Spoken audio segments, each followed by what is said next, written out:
कुरान एक ऐसा नाम जिसे इस्लाम धर्म में खुदा के बराबर दर्जा दिया जाता है। एक ऐसी किताब जिस पर सिर रखकर मुसलमान अपने दिन की शुरुआत करते हैं। एक ऐसी किताब जिसे इस्लाम धर्म की बुनियाद कहा जाता है।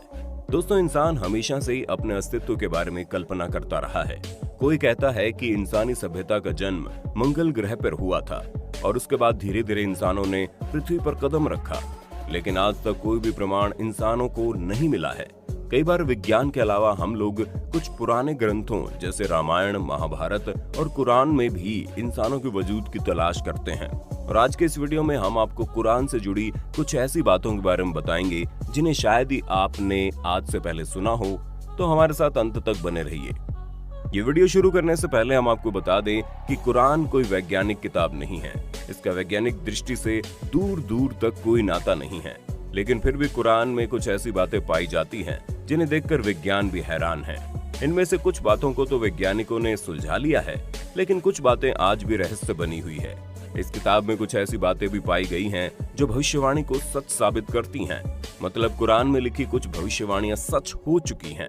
खैर, जो भी हो, आइए जानते हैं कुरान के कुछ रहस्यमयी फैक्ट के बारे में। Origin of life. इसमें कोई संदेह नहीं है कि पानी हमारे लिए कितना इम्पोर्टेंट है। पानी के बिना जीवन की कल्पना कर पाना भी नामुमकिन है। सभी जीवित प्राणियों के लिए पानी महत्वपूर्ण भूमिका निभाता है। कुरान भी इसी बात का दावा करती है कि पानी ही जीवन की उत्पत्ति है। पानी से ही जीवन की शुरुआत हुई है। पर कहीं न कहीं ये बात सच भी है, क्योंकि हमारे शरीर का 80% हिस्सा पानी से बना हुआ है।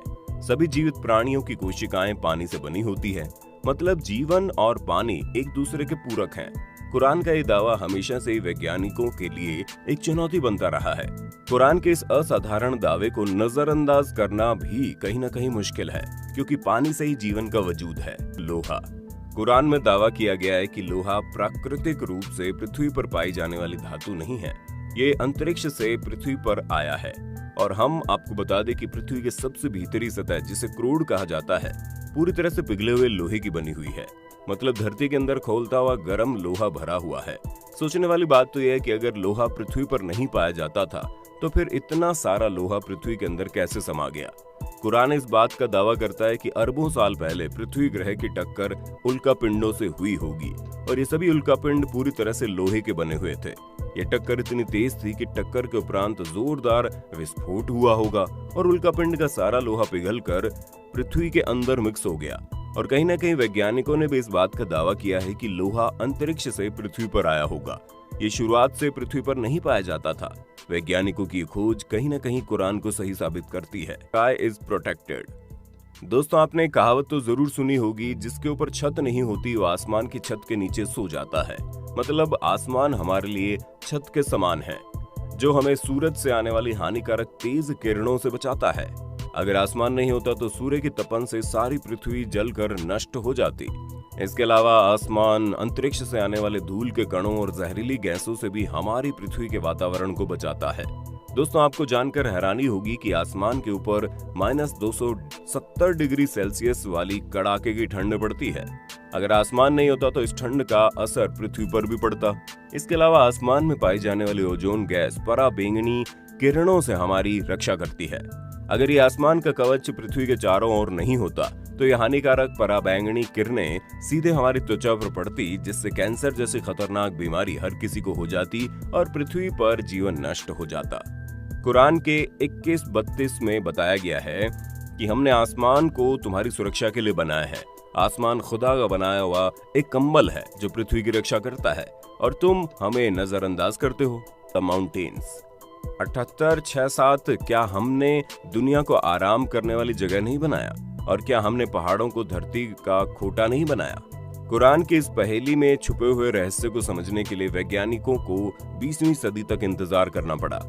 प्लेट टेक्टोनिक टेक्निक की खोज के बाद ये पता लगाया गया कि असल में पहाड़ जितने ऊपर होते हैं वो धरती में उससे भी ज्यादा गहराई तक गड़े होते हैं। हम आपको बता दें, दुनिया का सबसे ऊंचा पहाड़ माउंट एवरेस्ट, जिसकी ऊंचाई लगभग 9 किलोमीटर है, वो धरती के अंदर 125 किलोमीटर गहराई तक गड़ा हुआ है। और प्लेट टेक्टोनिक टेक्निक की मदद से इस रहस्य का पता लगाया था।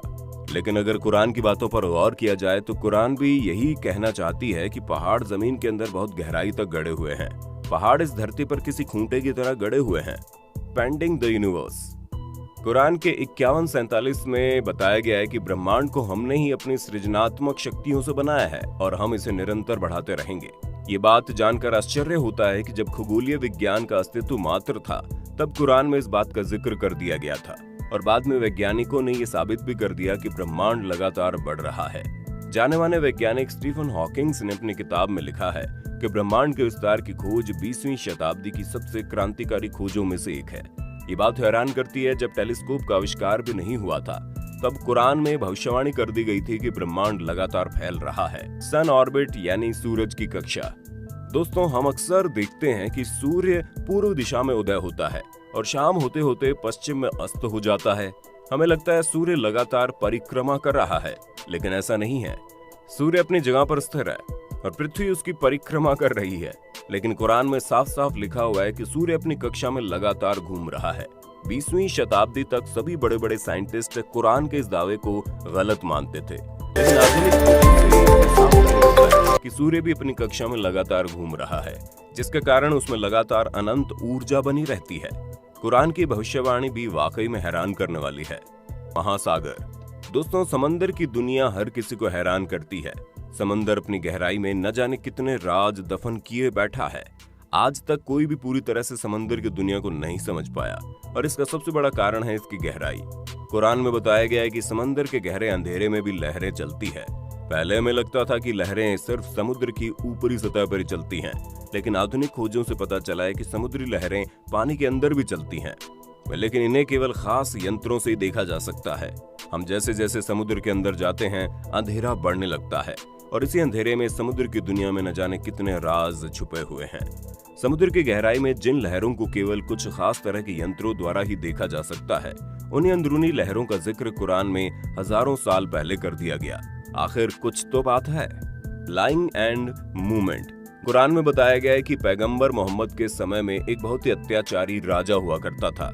उस अत्याचारी राजा को चेतावनी देने के लिए कुरान की आयत में लिखा हुआ है, अगर वो अत्याचारी शासक अपनी हरकतों से बाज नहीं आया तो हम उसके झूठे और अत्याचारी मस्तिष्क को खींचेंगे, घसीटेंगे। अब यहाँ पर सोचने वाली बात यह है कि कुरान ने उस अत्याचारी राजा को नहीं बल्कि उसके मस्तिष्क को जिम्मेदार ठहराया। मतलब इसका सीधा सा अर्थ है, कुरान कहना चाहता है कि हमारे झूठ, हमारी गतिविधियों के लिए हमारा मस्तिष्क ही जिम्मेदार होता है।